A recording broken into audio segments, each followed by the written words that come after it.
Cigarette নিয়ে আসছিস আবার? সিগারেট ধরাও না, দেখি তো আমাকে সিগারেট খেতে দেখতে কেমন লাগে। রুমের ভিতরে সিগারেট খায় পারবি না। ছাদে তো ঠিকই খাও, একটা সিগারেট ধরাও না। কান ছিঁড়ে একেবারে তোমার সিগারেট ধ্বংস। যা বাসা যা। আমি আন্টিকে বলে দিব। এখনই গিয়ে বল। সত্যি সত্যি বলে দিব। তোমার ছেলে কি করে তুমি জানো? সিগারেট খায়, একটা না দুটো না, এক প্যাকেট প্রতিদিন। ছেলে মানুষ একটু একটু খা, কিচ্ছু হবে না। আয়নের জন্য মেয়ে দেখছি, ওকে বিয়ে করাবো। দেখ তো কোন মেয়েটা সুন্দর, একটা মেয়েকে পছন্দ করে দে না। তুমি না কি বিচ্ছিরি দেখতে। কি বলিস, একটাও পছন্দ হয় না? একটাও ভালো না। তুই তো আয়ন ভাইকে সেই ছোট্টবেলা থেকে অনেক ভালোবাসিস। এবার ফাইনাল পরীক্ষাটা দিয়ে নি, তারপর বলবো আয়ান ভাই আমি তোমাকে ভালোবাসি, আমি তোমাকে বউ হতে চাই। আয়ান ভাই কিন্তু তোর থেকে বয়সে অনেক বড় হলে বড়, এইসবে আমার কোনো কিছু যায় আসে। আয়ান ভাইকে না পেলে আমি মরেই যাব। আয়ান ভাই বল। তুমি নাকি আমার কাছে বই পাঠিয়েছো, কেন পাঠিয়েছো? পাকনা পাকনা কথা না বলে মাঝে মাঝে পড়াশোনা কর, সময় তো পরীক্ষা। আমার তো বই পড়তে ভালো লাগে না, তুমি পড়ে শোনাও। পরীক্ষার রেজাল্ট খারাপ হয়েছে না, বুঝবি কি করি আমি? আমার রেজাল্টে তোমার কি যায় আসে বলো তো? একদিন আয়ন ভাইকে দেখলাম রাস্তায় টেনে টেনে সিগারেট খাচ্ছে, কি জোস লাগতেছিল না। তুই আমার আয়ন ভাইয়ের দিকে একদম নজর দিবি না, নজর দিলে কিন্তু খবর আছে। আমি না আয়ন ভাইয়ের জন্য একটা হাত ধরি।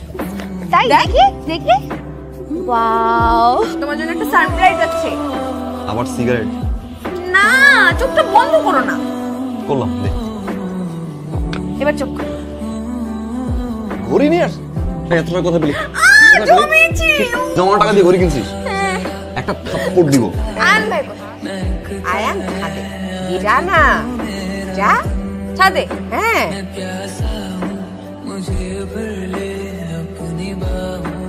হাই, পরিচয় হ।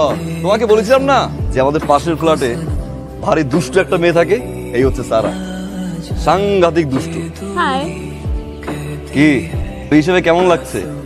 হ্যাঁ, কেমন লেগেছে? আমি বোধহয় তোমাদের ডিস্টার্ব করে ফেললাম, তোমরা কথা বলো, আমি আসি। আরে কিসের আই এই আরে সবসময় তো পটর পটর করিস, আজকে নার্ভাস?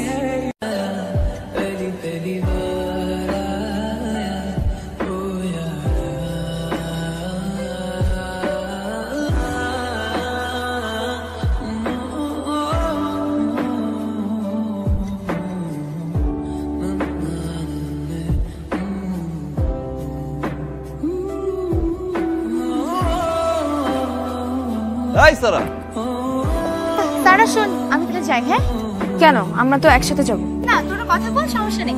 আমি বাসায় গিয়ে তোকে ফোন দিব। হ্যাঁ আমি যাই। প্রবলেম কি তোর? তো 2 মাস ধরে বাসায় আসছিস না, ফেসবুকে পর্যন্ত ব্লক করে দিয়েছিস। আচ্ছা আমি কোন অন্যায় কিছু করেছি? কথা বলছিস না কেন? আমার কিছু হয়নি, আমি ভালো আছি। প্রতিনিয়ত নিজেকে বোঝানোর চেষ্টা করছি। সময়ের সাথে সাথে মানুষ চেঞ্জ হয়, আমাকেও চেঞ্জ হতে হবে। আচ্ছা তোর সাথে আমার একটা কথা ছিল। আমার তোমার সাথে কোনো কথা নেই, তুমি প্লিজ আমার পেছন পেছন আসবে না।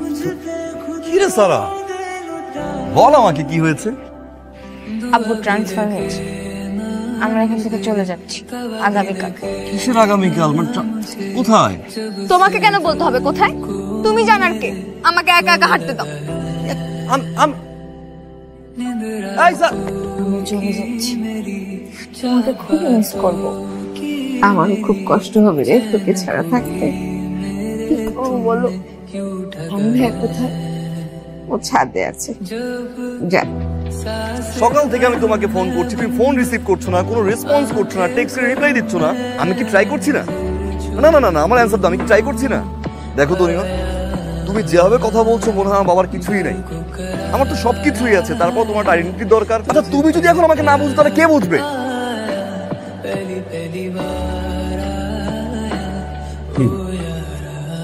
বুঝেছি সব কিছু, খারাপ লাগছে?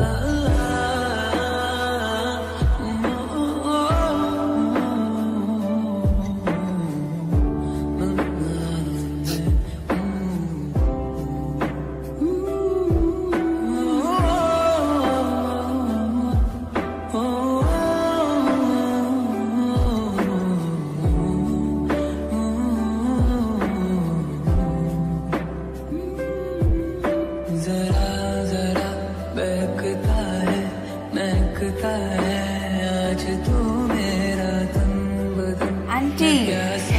কেমন আছেন? আয় ভিতরে আয়।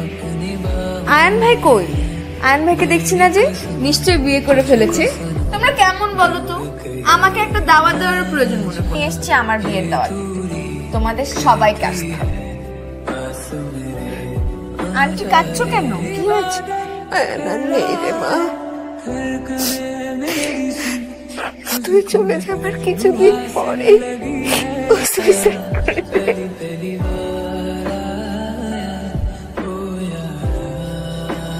আয়ন আই এম সরি, তোমার চাকরি নেই। আমি তোমাকে অনেক দিন সময় দিয়েছি, কিন্তু তুমি পারোনি একটা চাকরি ম্যানেজ করতে। বাবা জেনে শুনে একটা বেকার ছেলে সে আবার বিয়ে দিবে বলো? ঝামেলাটা কোথায় হয়েছে জানো? মেইন ঝামেলাটা কিন্তু আমার চাকরিতে না, মেইন প্রবলেম হচ্ছে তোমার লোভ। তনিমা, বড় ব্যবসায়ী, টাকা, এই লোভগুলো তোমাকে আলাদা করেছে আমার কাছ থেকে। আমার চাকরিটা শুধু বাহানা, যেটা আমি বুঝতে ভুল করেছি। দেখো আয়ান, কি বলতে চাইছো তুমি? তোমাকে আমি সময় দেইনি, তুমি চাকরি ম্যানেজ করতে পারোনি।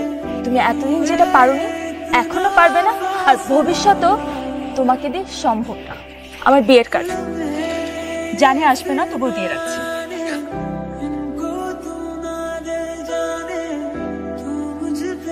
অনেক চেষ্টা করেছি জানিস, ওই মেয়েটাকে পাওয়ার জন্য অনেক চেষ্টা করেছি। আমাকে একা করে দিয়ে চলে গেল।